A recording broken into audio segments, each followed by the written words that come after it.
21st century learning is about the student. The students construct knowledge. It isn't that I'm delivering. I'm not standing in my class giving a lecture like this. I'm engaging the students in learning. It's about a process. It's about me coming in the classroom and saying, I don't have the PowerPoint ready for you today with all the content for you to memorize. It's rather, what are we going to learn together? How are we going to find out things that we've never understood before? How are we going to improve critical thinking? I can teach about all of the biomes of the world, the response of plants and animals to environment, by opening a textbook and having the students learn about soils, plants, animals, climate, and they'll be bored to death. Or I can take them with me on a 90-day trip around the world where they're discovering those environments, where they are writing about them and reflecting on them every day, where they are reading literature about the environment and looking what people had to say about that. And they'll cover 1/3 as much material, but they will be thinking critically about it. They will be engaged. They will become the future leaders of the world solving environmental problems, because they will see the international context as well as the ecological context. The social aspects are central.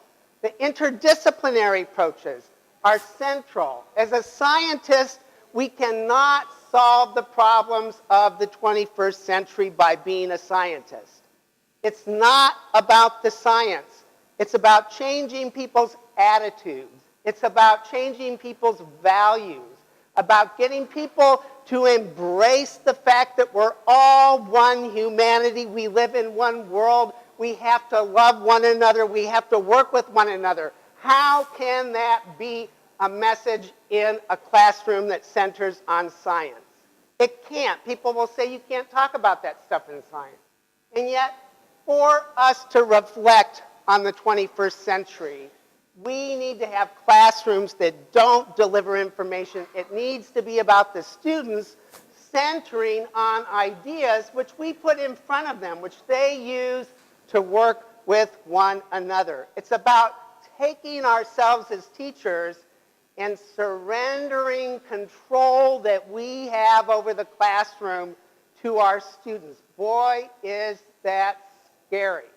It is difficult. I don't know if it is for you, but when I walk into my classroom and I say, okay, we're going to form groups of 3 or 4 students and you're going to work together, I realize it's going to be chaos. There's going to be mood music going around. There's going to be students talking with one another. I'm not going to know what they're really doing. It's my job to engage them. So what do we know about learning? We heard this morning from Tom that indeed we know that the brain is using different parts of the brain when we're engaged in learning, and that learning is better if we are active. If we're active, we will engage more parts of the brain. That more senses involved are better than fewer. If I can get you to talk and to interact with one another as you're learning, it's much better than if you're just seeing things and hearing things. If I can move you to a new environment, you're much more likely to remember what you learned from the context of the environment. And yet we shove the students in the same classroom, in the same seats every day, and expect them to try to remember. We need to realize that active engagement with more senses, with skill development, minimizing content is important. We as scientists say, oh, no, I've got to cover this. My colleagues always say, we have to cover this. It's going to be on the SATs or the A-levels or something like that. And the truth is we don't need to cover it, because the myth is that when I say something as a professor that and what's more, they'll want to discover things that we don't even say in the classroom because it's their knowledge that they constructed. So problem solving becomes crucial. Play, sports, music, memorization, yes, memorization too, reflection are all important ways to improve learning. And so this is what we've got to do. We've got to get our students more engaged. If we want them to face a world for which we have no answers to problems that they've never even seen, we've got to get them to engage in thinking, or else it won't work.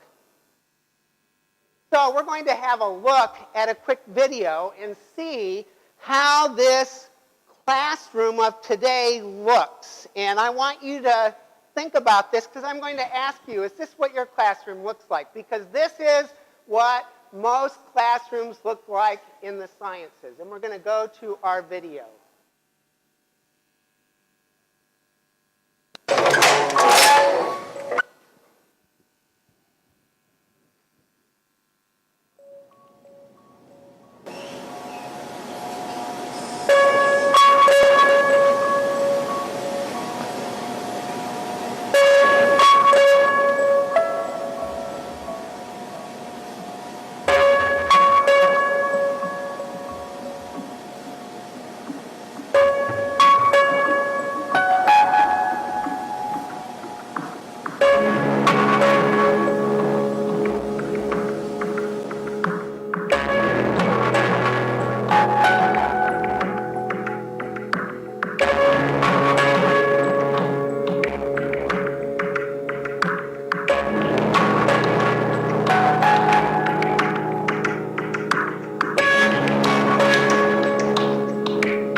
that's good.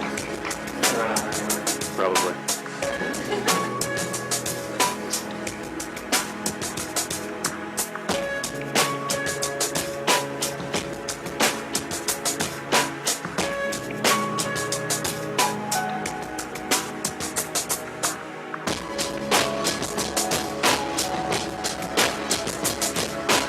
Great. So that is a view of students today, or is it? What I'd like to know is take 1 minute and talk with your next door neighbor. Why? Because you're using another part of your brain, because you're going to be engaging with one another, because I want to know how your attitudes are, how your attitudes of your students are similar to the ones depicted here and how they're different. I'll tell you, that is the prevailing attitude of students in most major universities in the U.S. right now. So take 1 minute. You have 1 minute, and then I'm going to elicit several short, I'm saying short, I'm in Pakistan, I don't mean 2 hours of talking ahead of time, okay? Short, 20 seconds of response, okay? Thanks. So 1 minute. Let's have some examples of how attitudes are similar, please. Raise your hands. Yes. The students are bored. Okay, similar. Yes.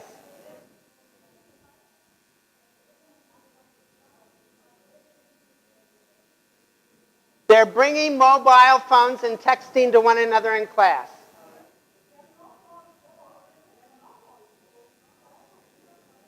Okay, they're not all bored, but most of the classrooms are teacher-centered. Okay, yes? They spend more time reading web pages than books, yes? They like to do things that are interesting to them, yes?